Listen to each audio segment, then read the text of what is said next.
Gladly. I have something I would like to talk with you about if you have a moment. Have you thought more about what we talked about earlier? I am still waiting on your answer. Sorry, what is it that we were talking about again? I can't really seem to recall. Oh, please. Don't go and play stupid with me, young lady. You know exactly what I am talking about. I am talking about the talk we had the other day about me moving in with you and Jeremy. That talk. Oh, right. That. I'm sorry, but I was under the impression that we had already talked about all of that and that I told you the answer was no. You can't come live with us. Ugh. You can be such an insolent little brat sometimes. Do you know that? Why do you always have to be so stubborn? Do you really hate the idea of having me living with you two that much? Do you hate me that much? How about we just all try to live together for a week and see how it goes? I mean, don't you think that all these fears might just be in your head? I doubt it would be half as bad as you are imagining it would be. What? Grace, no. Of course I don't hate you or anything like that. I just think that having 3 people all sharing the same space would be pretty difficult is all. And besides, we are all active at different parts of the day. So someone in the house would always be making noise and keeping the rest of us up. But you wouldn't have to worry about that at all. After all, I know that you do most of your work at night, right? And then you sleep in the daytime. But if I lived with you guys, then I could take care of all the housework in the afternoon and you could wake up to a clean house every evening. You see? It is a win-win for everyone. Well, the thing is that Jeremy and I already split the housework and there really isn't that much to do anyways. So I don't think we would really get that much out of a third person contributing.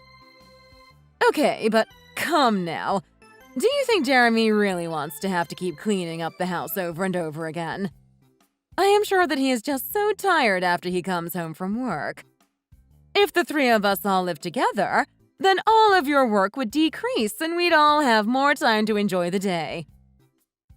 Grace, I am really thankful that you would be so eager to help if we were to all live together, but I just really don't think I would be okay with it.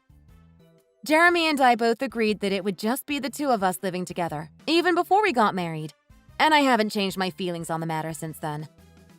I really hope that you can understand. But our situations were totally different back then, weren't they? I mean, think about me. My daughter, Anna, moved out and my husband died not so long ago. It gets so lonely living all by myself. I understand, Grace, and I'm sorry that things are feeling really hard for you right now. I really truly am, but I just can't see it working out well. Well, it's not just that I'm lonely. Most nights I am also scared. I mean, I'm already an old woman. Now that I am living alone, what am I supposed to do if a burglar breaks in here or something? I'd be totally defenseless. Or what if I fell and there was nobody there to call an ambulance for me? You don't understand these kinds of fears because you're still young, but they are very real and frighten me daily. Grace, I really am sorry that you are feeling this way about your situation right now. But if you are really that worried about living alone, then why not talk to Anna about moving in with her? Oh no, I could never live with that girl. We really don't get along if we are together for long stretches of time. And you know that she told me that she doesn't even want to get married. I think I would be much happier living with you two than her. Well, I won't lie. That does very much sound like the Anna I know. But even so, I'm sorry, Grace. Well, please, can you just think about it one more time? If you are worried about how I will pay for myself, I still have lots of money left in savings, so there is nothing to be concerned about there. And I promise that I won't cause any trouble for you both while I am there. There will be nothing to worry about, I swear. Grace, I can't apologize enough, but this is something that Jeremy and I agreed to before we were even married. I think that even if I try bringing it up with him, that the answer is still going to be the same. I can't believe this. You both are really going to make a poor old woman live by herself in this dangerous world we live in. Don't you two even worry about me anymore. Just, please, talk to him about it one more time for me. There is no rush for an answer. I can be patient. Okay, thank you. Bye. Grace, I'm sorry, but you can't just ask that of me and leave.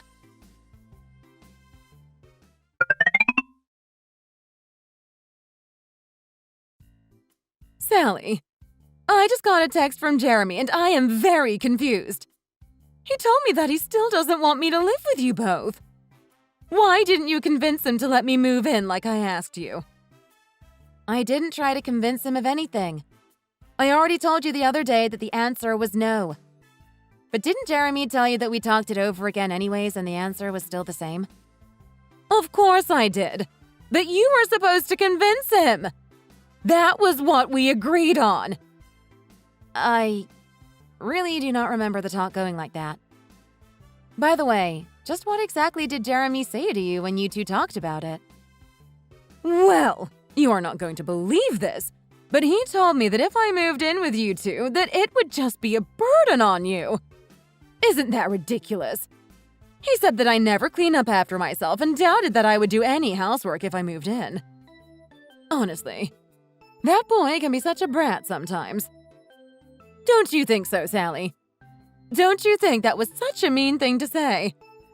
I know that you don't really feel that way about me, though, right? Look, Grace, I am going to level with you. I do not really like the idea of living with my husband and his mom at all. It just really bothers me, and I know that I would not enjoy it as much as you say I would. Or at all, for that matter. But I am telling you that you would have nothing to worry about if it was me moving in. And I wouldn't be bothered by anything the two of you did either. We could all just live peaceful, easy lives together. It would be great. I am glad that you think you wouldn't mind anything about living together with us. But it is not the case for me. I just really do not want any more people living in our place than there already are. It is as simple as that. Okay, so does that mean that you really don't have any worries about me living all by myself? Even though I am just a poor, defenseless old woman? No, of course not. And I really don't think it is fair of you to say those kinds of things to me. Sally, the truth is, of course I want to move in to be closer to my son. But I also want to move in so that we can become better friends as well. Is that really so bad? That I want to get to know my son's wife a little better? Grace, of course that isn't a bad motivation, but I just do not want to live together, and that is that. I really wish you would just respect my wishes about this.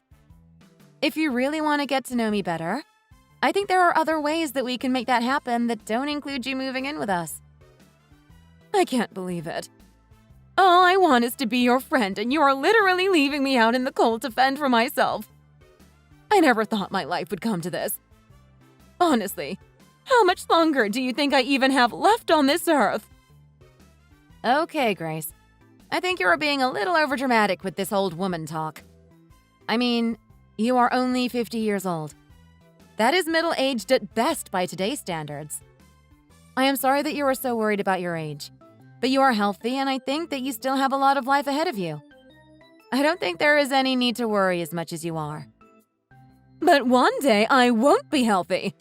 And then who knows what will happen to me? Who knows how much longer I will last after that? I mean, my husband wasn't much older than me when he suddenly passed. What if that happens to me? How will you feel then? You can't just pretend like I'm not your problem until it's too late. You're right, Grace. I'm sorry. I didn't mean to be insensitive about Harold's passing. So then you'll change your mind then. You'll think again about letting me live with you and Jeremy. Then if you two have kids and one of you is sick, I will be there to take care of them while you are bedridden. Okay, but Jeremy and I have already talked about this. Talked about what exactly? Just that if we did have kids, that we could take maternity or paternity leave. And that we would probably send our kids to a preschool anyways.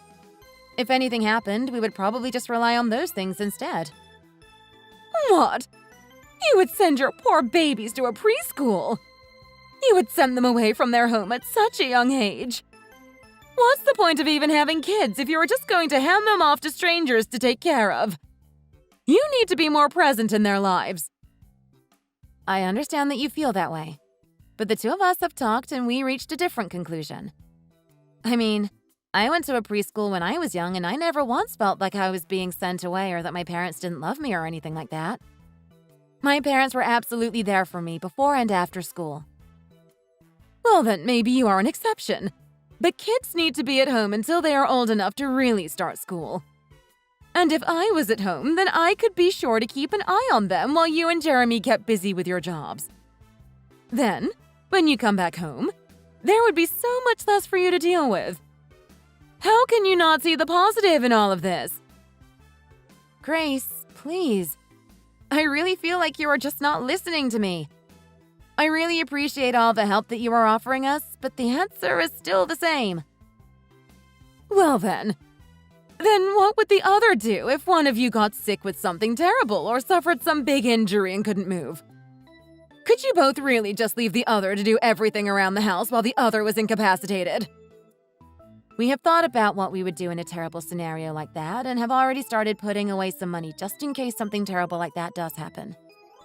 But the thing is that something like that hasn't happened yet and doesn't seem likely to in the future. But you can't know that! You never know when disaster is going to strike.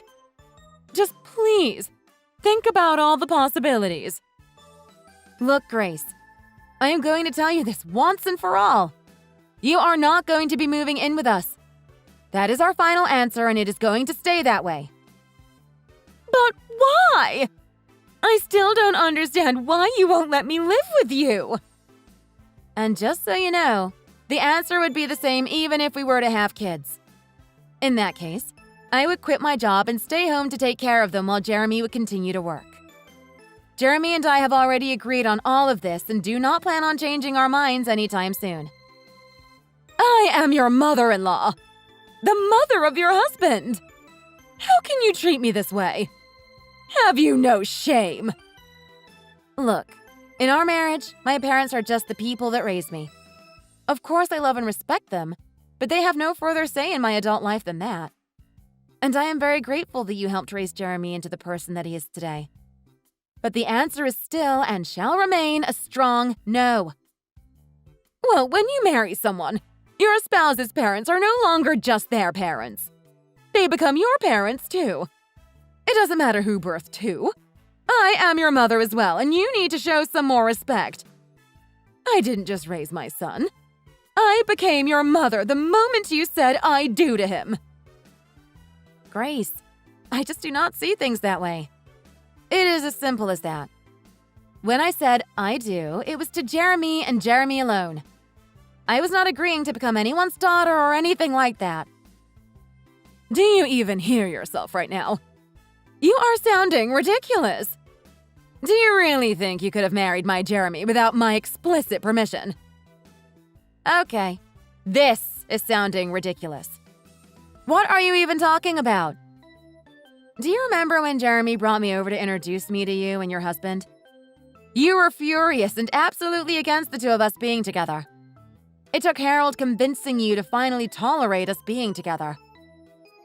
And? So what? That still doesn't change anything that I said.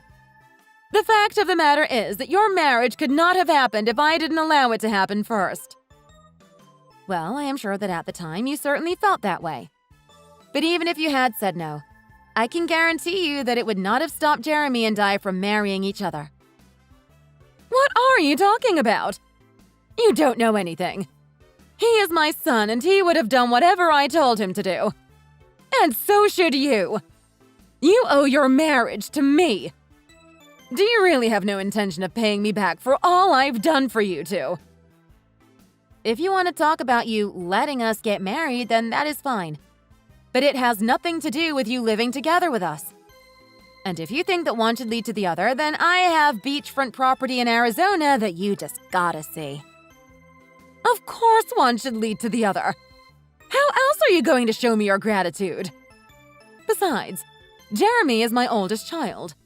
It is only natural that he should be the one to take care of me in my sunset years. I thought you were going to try and pull this card. In fact, I have suspected for a long time that it was the thought of trying to bring that up that made you okay with the idea of the two of us getting married in the first place. That's right. So if you don't tell Jeremy that he better let me live with the two of you right away, then I'll cut him off. I'll never speak to him again. How do you like that, huh? Obviously, I don't want that to happen, but the decision to do that is ultimately yours at the end of the day, so… Fine. Have it your way, then. From now on, you two are never going to be hearing from me and have access to my help ever again.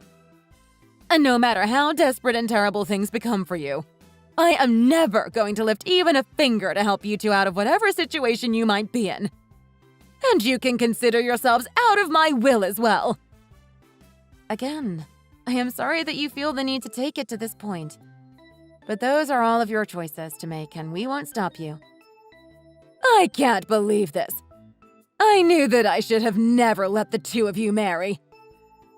Well, now neither of you are my children, and one day you'll both regret the cruelty that you've put me through.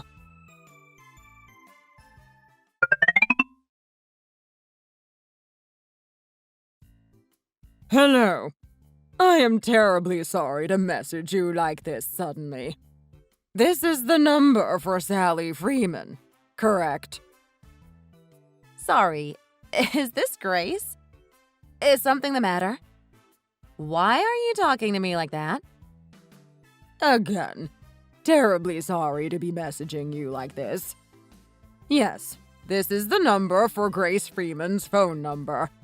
But my name is Carl Gray. I am a lawyer hired by Mrs. Freeman. Sorry.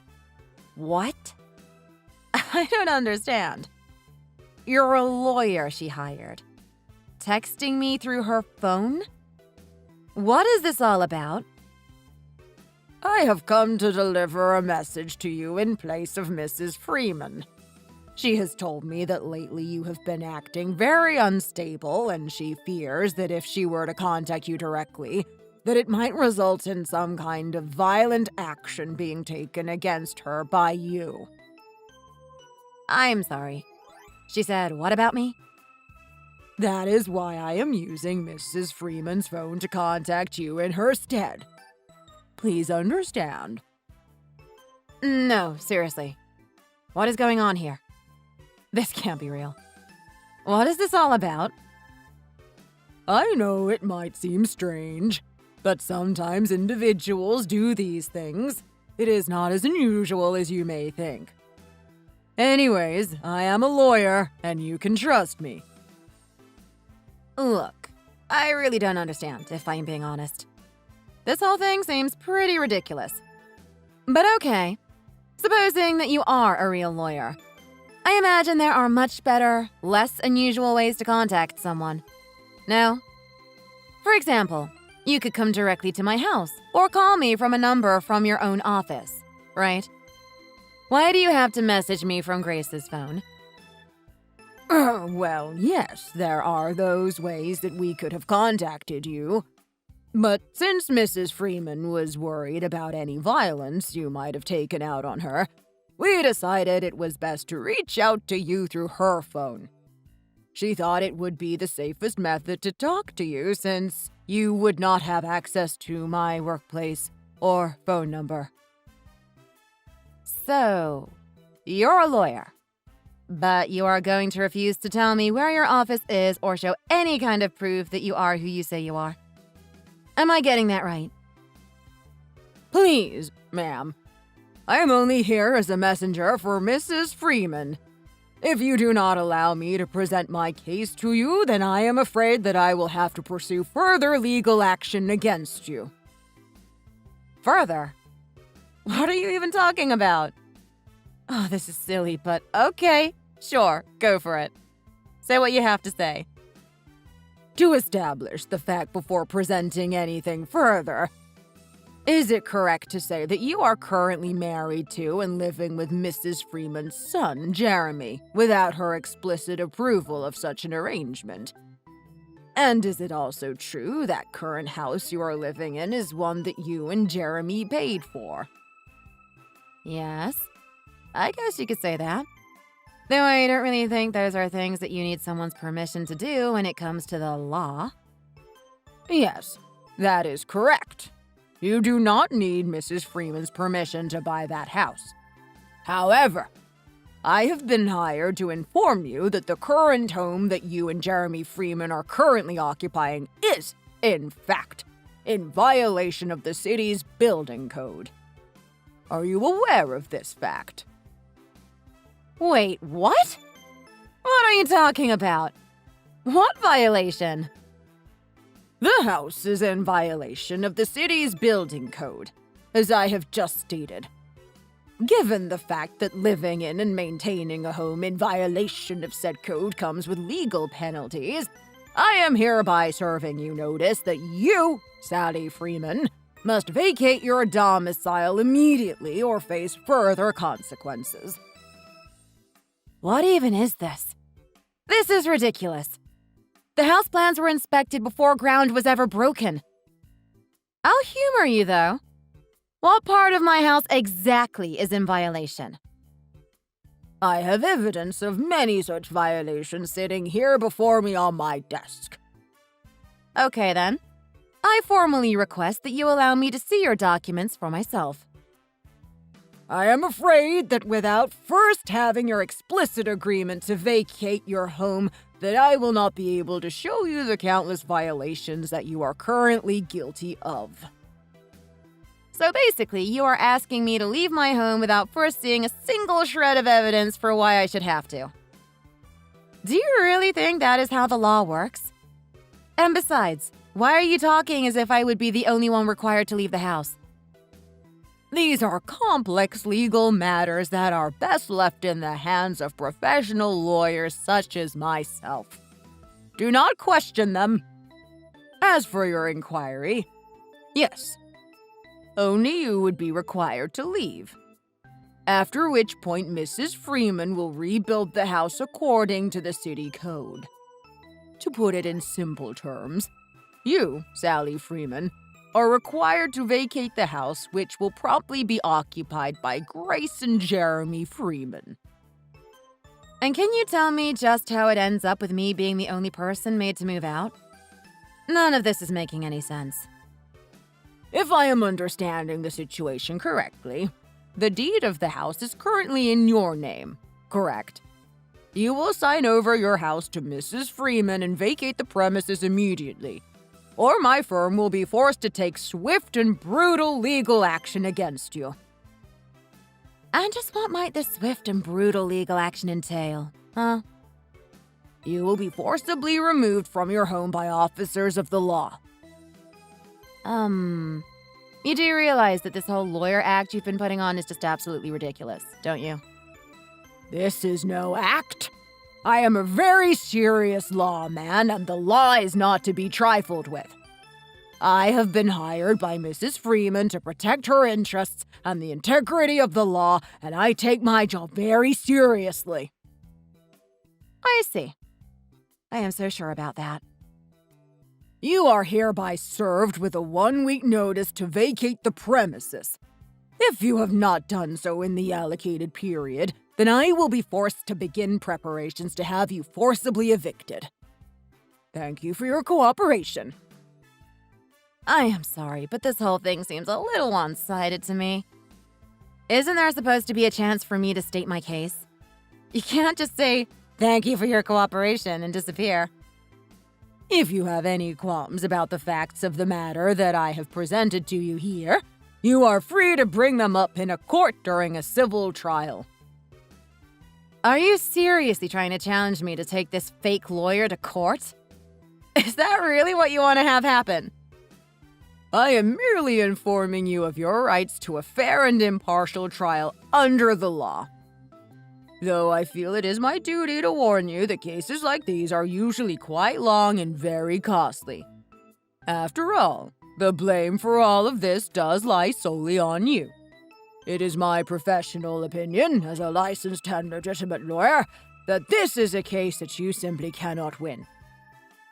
I see.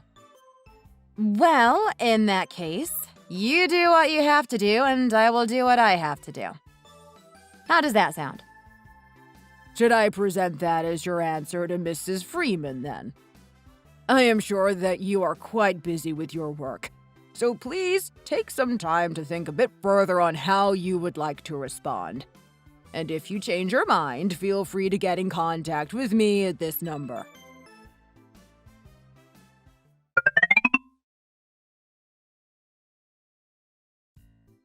Hello. I am terribly sorry for messaging you so suddenly. This is the phone for Miss Grace Freeman, correct? Hello? Yes, this is she. Sorry, may I ask who this is messaging me? Good. Pleased to meet you. My name is Dan Lansbury. I am a lawyer hired by my client, Mrs. Sally Freeman. Excuse me. You're a lawyer? Wow, she really did go so far as to hire a lawyer. No way. I don't believe it. Show me proof that you are who you say you are, or quit wasting my time. Yes, of course. I am so sorry to bother you. I tried going to your house to speak to you personally, but it appeared that no one was home. I have actually tried calling you several times, but got no answer. However, if you search this phone number, I am sure that you would be able to find my firm. And if you chose to come by, then I would be more than happy to show you my business card. Wait a second. You came to my house? Are you really a lawyer? This isn't some kind of joke. No, ma'am. Here, I will send you a picture of my business card. I hope that serves as enough proof for you. Wow. So you are a real lawyer. Sorry, I just really didn't think that Sally would have gone so far as to hire a lawyer. Well, if I understand it correctly, you were the first to approach my client with a lawyer that you hired. In fact, that is what I would like to discuss with you today. Oh, right. That. So, then what about it? What would a lawyer like you want with me? Well, I had a couple questions about the lawyer whom you had contacted my client. I was wondering if you might be able to share with me the name of his firm. Well, I couldn't share information like that with you. Oh, well, may I ask why not? Why not? My lawyer asked me not to. Lawyer's code or something like that. Pardon my saying, but I don't think it is that you don't want to tell me. I think it is rather that you can't tell me. The reason for that being because your lawyer doesn't actually exist. Is that correct? Excuse me. And just what is that supposed to mean? Of course I have a real lawyer. What is this really about? Quit messing with me. I am sorry, but the only information that you have given about your so-called lawyer is his name. And yet you can't, or refuse to, provide any way to contact him or even where he works. I am sorry to say, but if that is all you can provide, then I do not think that you really have a lawyer at all. Well, that was just because my lawyer told me that I didn't have to give anyone that kind of information. Well, that may be all well and good, but the fact is that a lawyer should not be giving you that kind of legal advice. If a lawyer refuses to show any proof of their certifications, then I really do not think that that is a trustworthy lawyer. Okay, I have had just about enough of this. Carl Gray is a real and legitimate lawyer. Of course he really exists. I have had just about enough of this silly little game of yours. I am afraid that that is simply not true. He does not exist. And just how do you know that? Where is your proof that he doesn't exist? Well, okay, if you say so. But if he really says that he is a lawyer, then please tell me how I might reach this Mr. Gray. But I've already explained to you that I can't do that. I promised him. I just can't. Mrs. Freeman, are you aware that impersonating a lawyer is against the law and a criminal offense? What? What are you saying? What are you trying to imply? I am saying that impersonating a lawyer is against the law and has consequences. And while they may not be as serious as other crimes, The fact of the matter is that it is illegal for someone to pretend to be a lawyer when they are not. Do you need me to explain this to you any further? Wait a second. Just hold on. Okay, I get it. So, I guess the secret is out, huh? You figured out that I was just pretending to be Carl Gray. Yes, in fact, it was not that difficult to parse out at all, if I'm being honest. But I had a good reason for doing so. This has got to matter, right? Sally and my son. They built their house in secret and I felt threatened. Do you understand what I'm saying? No, sorry. I'm afraid that I'm not really following you. Well, that's... Okay, wait, I got it. What if you become my lawyer instead? I can pay you with the money we get when we sue the pants off of Sally. If you help me, I promise that I'll make it worth your while. You'll be rich. I am afraid that I will have to pass on that offer. I was hired legitimately by Mrs. Freeman, and I have no interest in working for a criminal lawyer impersonator such as yourself. What? Just who do you think you're calling a criminal? I am calling you a criminal, of course. And I do plan on reporting you both to the state bar as well as the police. Okay, wait, please. Just hold on. You don't have to do this. Do we really have to get the police involved? Surely it isn't that serious. I just wanted to scare my daughter-in-law a bit for the way that she and my son were treating me. But I didn't know it was a crime. It was just a big misunderstanding. I am sorry, but this isn't a problem that will simply go away just because you didn't know that what you were doing was a crime. Okay, fine, I get it. You drive a hard bargain, but I'll pay you 3 times. 3 times whatever Sally is paying you to make this all go away. Then you can come and work for me and we can go after Sally together. I don't want or need your money, Mrs. Freeman. And I certainly will not let myself be bribed into becoming your lawyer.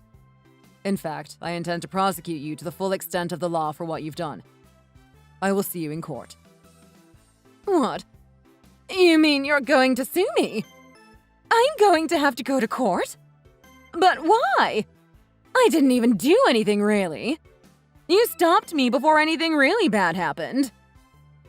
I heard that you threatened my client with forced eviction from her home under false pretenses of a violated building code. And yet, my client, Mrs. Freeman, tells me that you failed to show any proof of these alleged violations.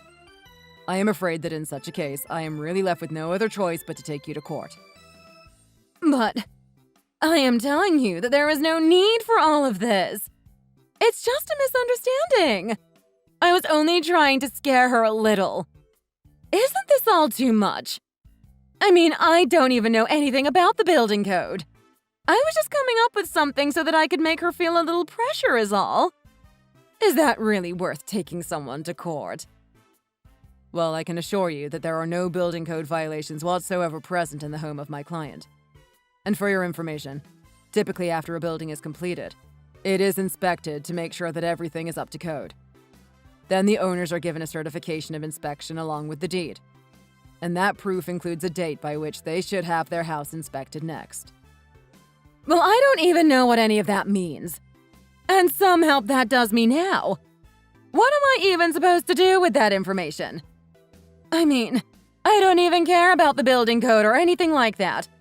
I was just trying to make Sally and my son get a divorce so that I could move in and live with him. Well, I am afraid that any chance of that happening is well behind you now. What? What do you mean by that? Well, I have talked to both Mrs. Freeman and her husband, your son, Jeremy, and they have both said that in light of all these events, they want to completely cut their ties with you. Of course, it is far beyond the reach of the law to actually enforce something like that, but they have both said that they wish to renounce any inheritance that you might have left for them. They also wished for me to tell you that if they find you near their house, following them in any sort of way, or trying anything like this ever again, that they will file for a restraining order against you. Wait, please. What did I even do? This is all too much. I mean, honestly, I didn't even do anything. Besides, I'm their mother. They can't just throw me away like this. It's unacceptable. They can't do this to me. I am merely their lawyer and passing along what they wished for me to tell you. I don't really have any control over the situation at all. But then, well, can you tell me what is going to happen to me? Well, you might be arrested for what you've done. Or you might get away with just a fine. To be honest, I can't give you a clear answer without seeing how the case develops. You can't be serious. I'm Jeremy's mother. I'm Sally's mother-in-law. I'm practically her mother, too. They can't do this to me. You keep calling yourself their parent, but I am afraid that even if that were true, that still does not mean that you can do whatever you would like. Even children have rights. And the fact of the matter is that what you did was a crime. But I didn't know. How could I even know something like that was a crime? Well, whether or not it will be treated as a crime is ultimately up to the police and the state bar, not myself. But either way, I hope that you can take some time to reflect deeply on what you've done here. Please, wait. You can't just leave me like this. I'll have nowhere to go. You have to help me.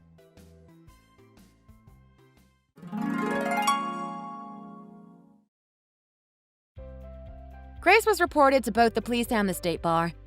But given that it was only done over messaging and no real harm was ultimately done to anyone, Grace was let off with a mere warning. The court ultimately decided that Grace did what she did due to the stress she felt from her aging. After hearing about that, however, Grace's daughter Anna also decided to cut off any contact with her mother.